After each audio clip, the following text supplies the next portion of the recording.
so much for giving me this opportunity. And I think the platform is really great because at the end of the day, most of us, it's when it comes to communication, it's a very heuristic field, mostly so. Right. And to be able to have a single platform where we have, multiple ways of interpreting communications and how we could go about it is awesome. So thank you for putting it up in the first place. And just to quickly introduce myself, I'm a corporate communications professional, have been in the industry for over 19 years. And through this whole period, I have had the privilege of being part of some awesome organizations where I have covered the length and breadth of communications, if I may. I've done internal communications, I've done external communication, which is to the likes of the media relations, analyst relations, right, digital asset management. Also done to a great extent analyst relations and employee engagement, employer branding. I think I've been fortunate enough to get the whole spread on my plate. So that's about me, and I'm hoping that through the 2-hour engagement, more people stay connected to the field of communications.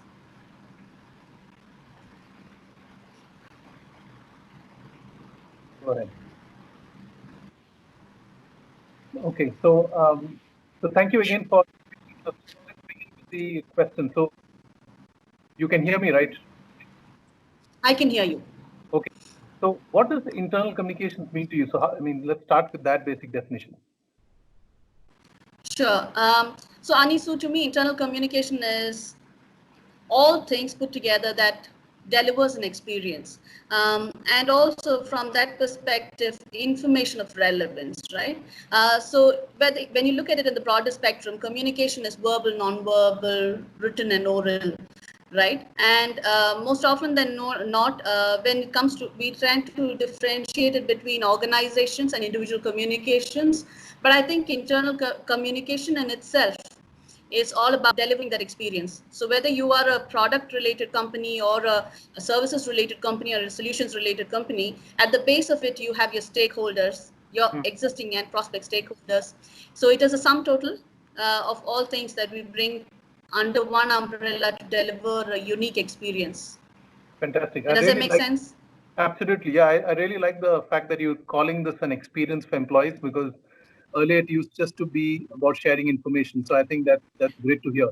Now, in terms of how does it really get practiced, and you don't need to name the organization where you work, but generally, what are some of the elements, some of the nuances of it?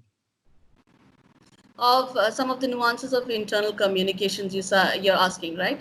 So when it comes to internal communication within an organization, it's about understanding what the top-down mandate is, and also understand empathizing how the bottom-up would react, right? And to find that midpoint between the two, it's almost like a chasm. You really cannot sway one way more, the other way less. It has to be a cusp of the two.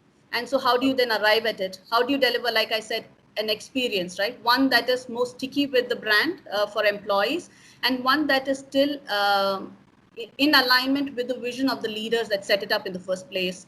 I think from a comms perspective, it is about achieving that right balance. Yeah. Got it. And so if you could share an example or a campaign or initiative which you are really proud of, which where you can talk of the challenge, the opportunity, what really you did, and what is the value and the impact that came out of it. Sure. So I'll give you an example from my startup stint, right? I was part of this organization called Busigma for a large part. And there, it's a young organization, a startup. So then you have a bunch of youngsters, average age of 22, millennials, like we call them. How do you then, so the way to engage them is way different from when you do a boomers or any other generation, right, of the past. So how do you then keep them engaged? How do you drive purpose in what they consume, right? And one such initiative that we brought about was more an employee engagement initiative, where we played up on the facets of communication. So I'll give you an example. The event was called FedEx Day, in respect for the brand FedEx, which is known for its 24-hour delivery. And so we did it across the team. And the reason we chose this also was to kind of convey various, values of the organization. Right. So it is about extreme experimentation. It's about continuous learning. It is about productivity and enhancement of productivity. How do you deliver that, right? While still being engaged and finding that purpose. And so what we did was we hosted this event under the theme of one unit, one day, one team, and 24 hours to deliver. And to make this happen, what we did is we had a month-long campaign run where we would go on the floor, leadership would talk into what the objective is, what's the higher purpose, so-called, and then we would take, while we would use Leadership Connect, which is on ground, we also use the various online platforms, which is you have your email blasts. We also had youngsters do flash mob with an advertisement towards the end, pretty much.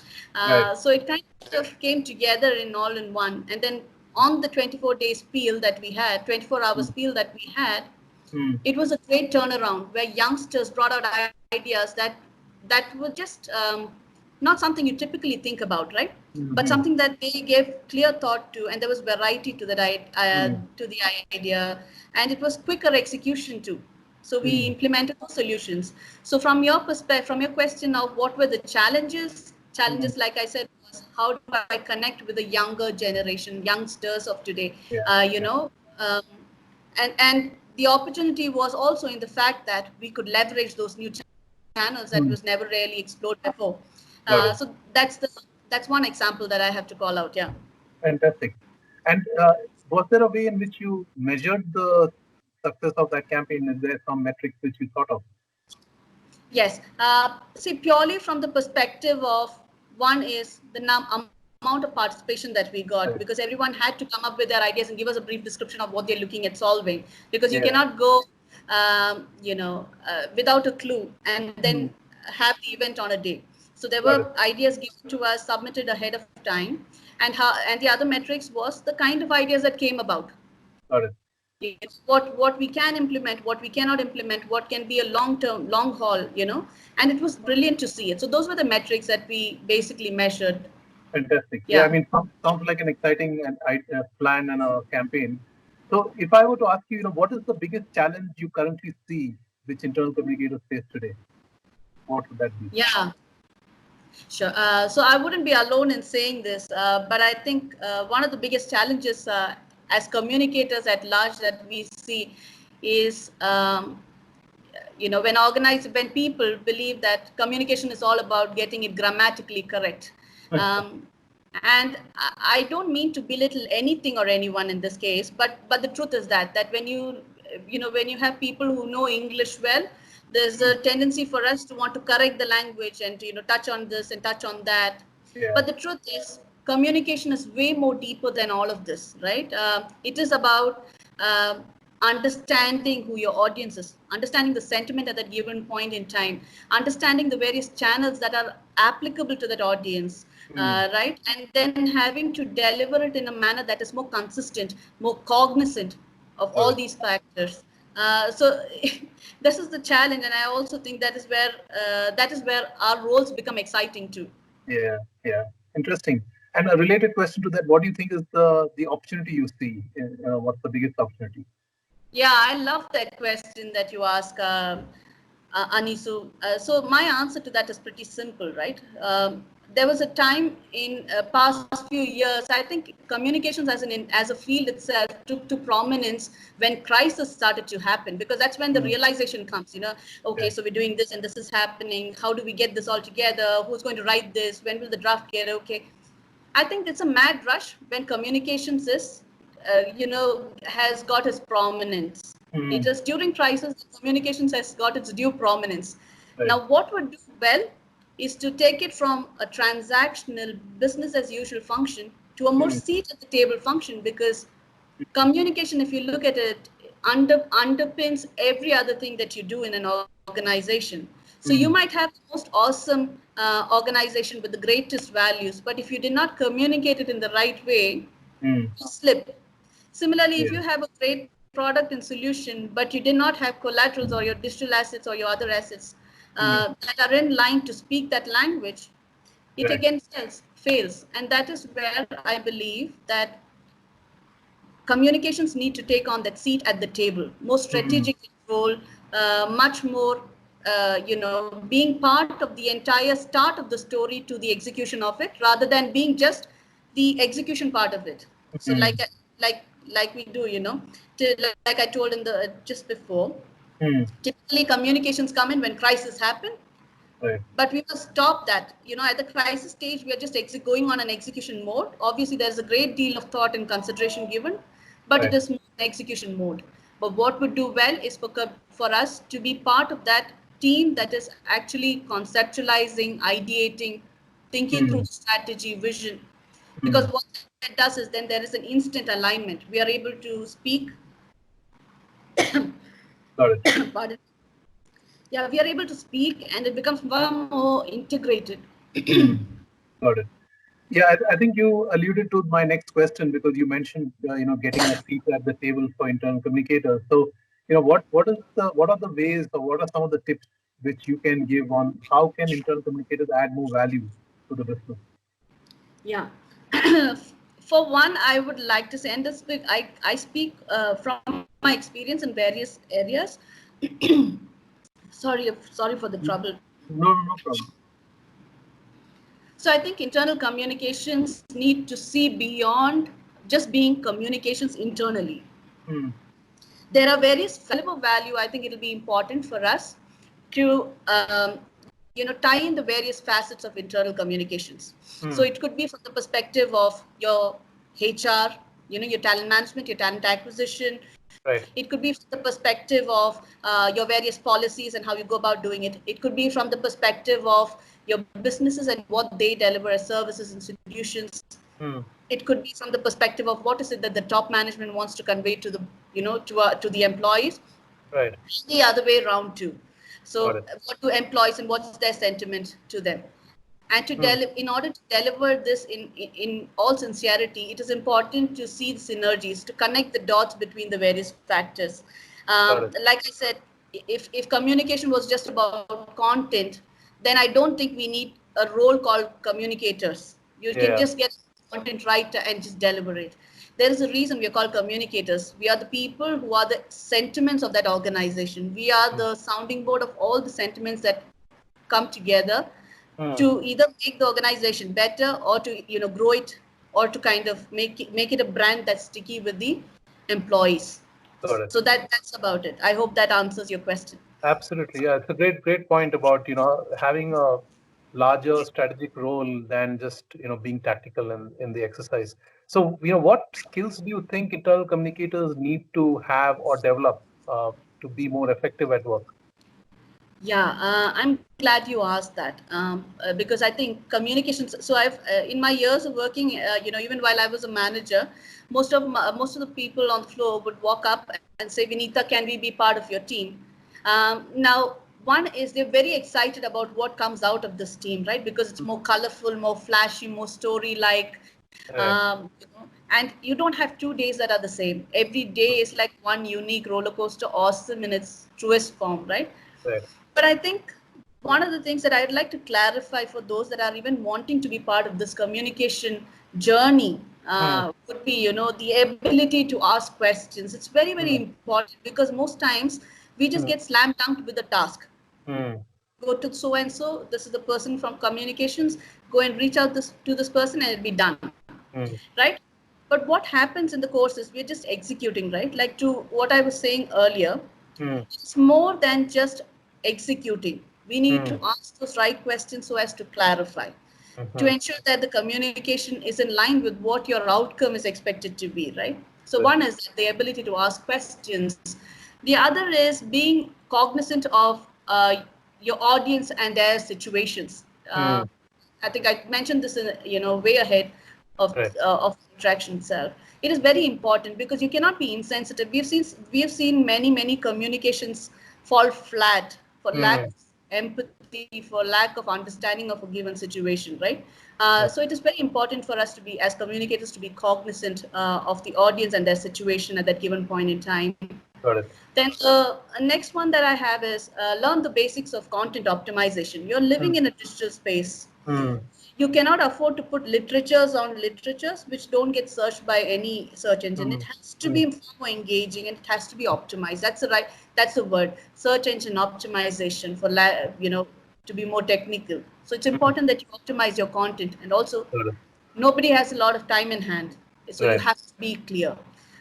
So that is very, very important. You cannot be writing, long pages while your action or your key points are at the base. Mm. Yeah, so that's very important to be clear.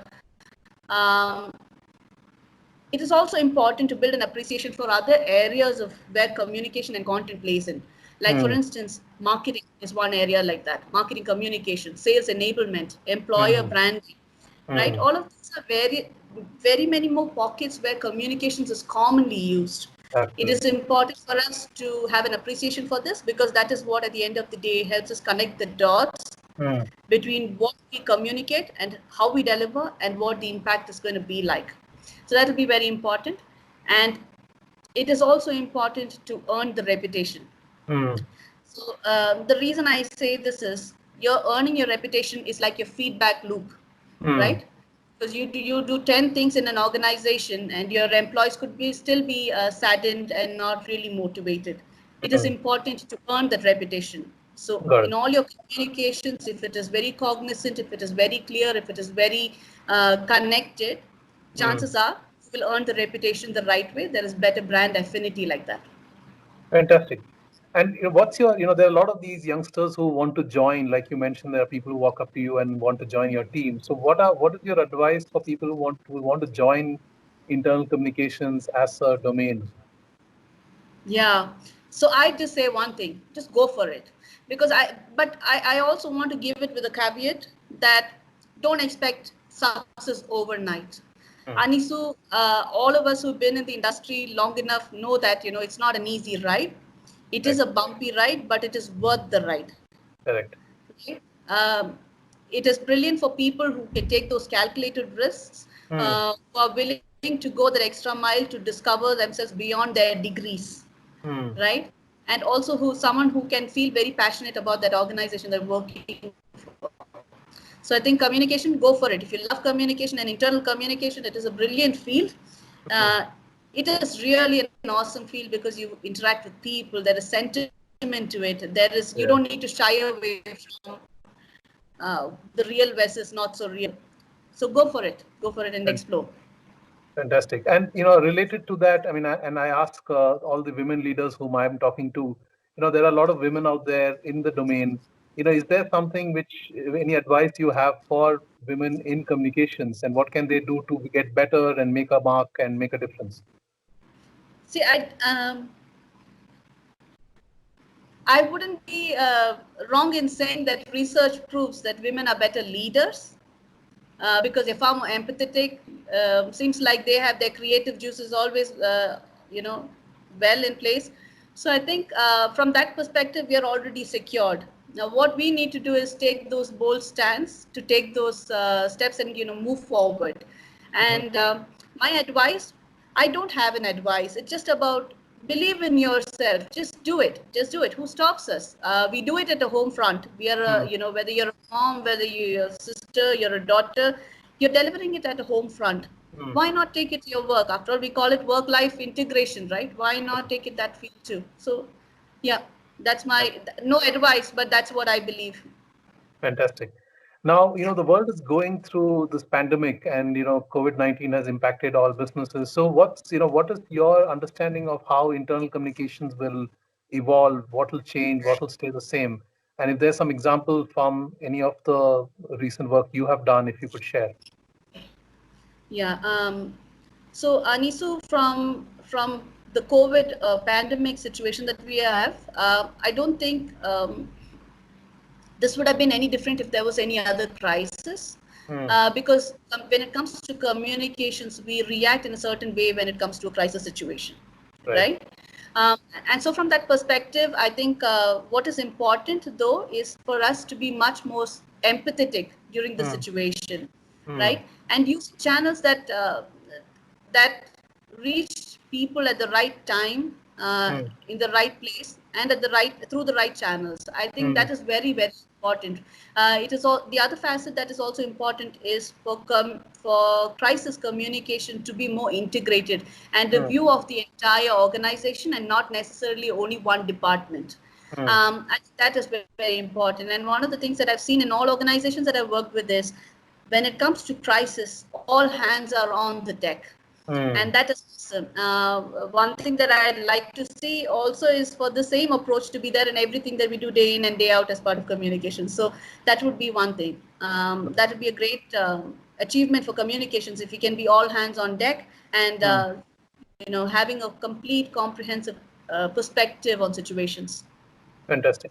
And if you could share any one trend that you spot currently, that comes to your mind. Virtual is a trend, Anisu. You're talking to me virtual. Right. And I see, I think at the end of the day, we're just alluding to what, most of the trend pieces have always spoken throughout, right? It's about getting digital. And when all the time when organizations put digital transformation as one of the priorities, one thing that we saw through this whole pandemic situation is how fast we could actually get to that spot. Right. Where we would think of it as a 5-year plan, we are already not 1 year into that strategy priority being put there, but we've already achieved it. So digital transformation is big. Digital is the way to go, and virtual is the connection that we have. Yeah. Fantastic. And as we wrap up, what is your one thought? I mean, in terms of if there's something you'd like to change about internal communications, what would that be? I think I'd just go back to your question, to my response earlier that I said, Anisu, that it's about taking communication, giving communication a place at the table, a seat at the table.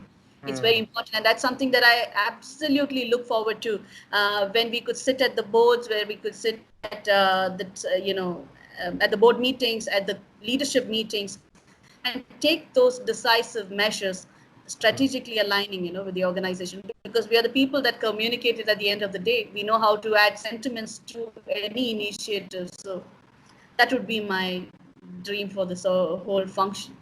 Fantastic. Really, really nice talking to you, Vinita. This has been fantastic. Great insights. I'm sure this will be appreciated by all our viewers. Thank you so much for doing this and taking the time.